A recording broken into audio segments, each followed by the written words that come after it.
What's up, guys? This is Dustin. And this is Pierre. And welcome to another episode of Giga-Gaming. Today we're playing the critically acclaimed game, The Last of Us.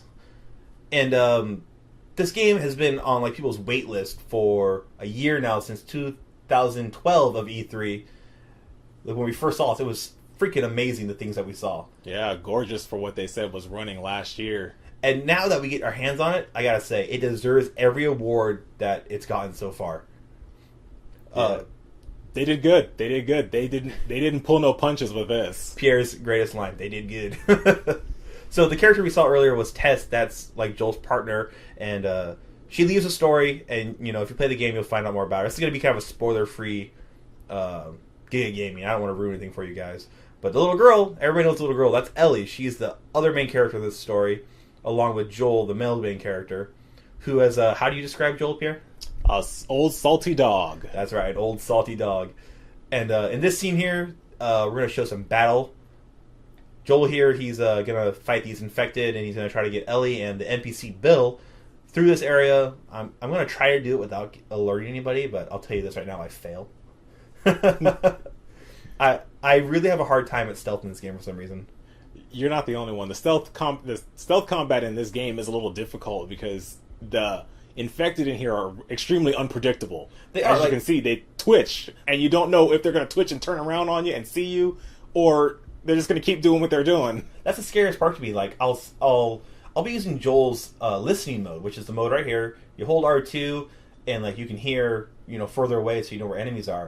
And I'll be watching a guy, and he'll stop. I'm like, okay, I can go get him and stealth kill him. Yeah. I start walking, he turns around, and he gets me. I'm like, no, why? Why did you do this to me? Especially clickers. Dude, clickers. Probably the bane of my existence in this game. They are so evil. Yeah, they have super high sense of hearing, so you can't run, and even when you do your normal sneak, you have to sneak slower than that. Yeah, you have to be super sneak. So this part, I kind of out in the open, this infected girl totally saw me, and totally just hit her in the face with a baseball bat, and she deserved it. So here is this is a workbench. These are scattered throughout the game, and this is where you can come level up your weapons, level up your holsters so you can quick re-equip your weapons. What am I trying to say there? Allows for you to have two weapons equipped at the same time. Thank you. For both long and short sidearms. Yeah, because in this game, if you want to change weapons before you buy the holsters, you actually have to take your backpack off, go through what you want to get, and then pull it out. And it's all real time. There's no pause screen for that. And it's scary because if you're in a horde and they just come over and they start attacking you while trying to change weapons, you just get You get mauled. You get mauled, yeah. They just overflow you and they just take you, and it's like, oh man, I've died a lot doing that, honestly. Yeah, same here. I've died a good few times because I ran out of shivs. Oh, trying to make one. God, the shit. Yeah, trying to make equipment on the fly while you're in battle. Remember the E3 demo when they showed him making that Molotov cocktail? Yeah. Yeah, I tried doing that one time. I was getting surrounded by humans, actually, because you do fight humans and you do fight infected, and they kind of swarmed me and they got me, and I was like, I should have taken cover. But yeah. So here's the thing about how you make stuff. You can do shivs, health kits, Molotov cocktails, pipe bombs. Shrapnel bombs, I think they call them. And then smoke grenades, pretty much. Yeah. And then the other screen there was the level screen for Joel. It's kind of his skill tree. Allows for you to make basic progression for weapon sway, his health, listen mode, his health, crafting speed and healing speed, because he takes his sweet time healing. Yeah, and then the healing speeds for the med kits to make him stronger. And then, so that kid there, that was Ellie with another NPC. That was Sam, and I was very surprised at this game because I thought it was going to be just you and Ellie versus the world. But you actually run into a lot of survivors, and they actually work with you, and you help them, they help you. There's side stories with them. Things that happen. Like I said, I don't want to spoil anything for anybody, but... Yeah, Naughty Dog did a good job making all the NPCs very believable, and just kind of feeling like you're attached to them, and you're like, oh, hey, you guys are surviving too, just like we are. Yeah. People that you could meet in the real world and never think twice they could survive this long, the one little kid, Sam, I think he was the same age as Ellie, born and raised in this post-apocalyptic world. So in this scene here, I I just gone through this long kind of street where the sniper was held up, and he kind of quick timed me there. And the quick times in this game aren't too bad, actually.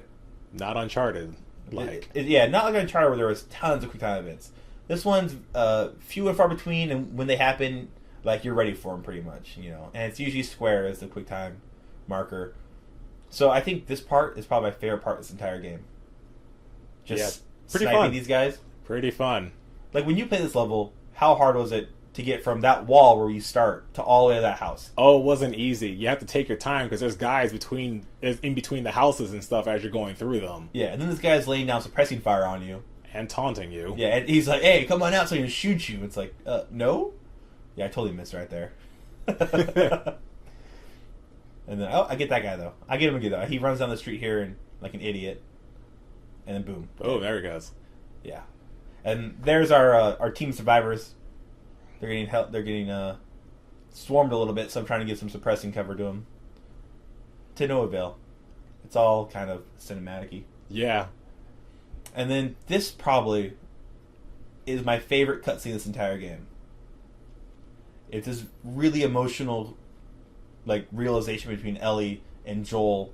And, you know, we talked about this earlier about how people claim that this generation of gaming can never have that emotional connection, or like the faces can't get there. Yeah, the true human expression. Yeah, they're betting more on the next generation, but this game does it, especially with Ellie.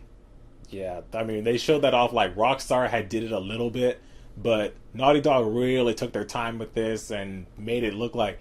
I honestly, like, every single time I got to a cinematic, I just sat the controller down and just watched it like it was a movie. Totally agreed. Dude, like, it's just so good. Like I said with Ellie, her backstory of, you know, being a kid raised in the apocalypse, and this is like her first emotional kind of burst, because in the game she's kind of aloof. She's kind of like this happy-go-lucky girl. Like, even Joel asked her, like, do you even know, like, you know, what we're going through? Do you even know? And she's like, oh yeah, of course I know. You know, I lived it every day of my life since I was a kid, since I was a baby. So when this scene happens, you're just like, wow, like, I can't believe they expressed that much emotion through her. Also, kudos to the actress, Ellen Page. Yeah. You know, she did a great job as this character. Yeah, fantastic. And then, I don't know the actor's name for Joel. Do you know? I do not know. I don't know. I like him. Yeah, really good voice. Both of them are really good actors for this, yeah. And they couldn't have picked a better pair. It was like watching a movie. You know? When the cutscenes came up. Yeah. But great emotional tension, though, that's for sure. Yeah. So that's going to about wrap it up for us, guys. I hope you enjoyed this Giga-Gaming of The Last of Us. You should definitely go get it. It's well worth the money, and it's a great game. Pierre, thanks for joining. Thank you for having me. Anytime, man. Anytime you play the game. So, guys, don't forget to go subscribe to our page and give this video a like, and we'll see you next time on Giga-Gaming. Gigaventure.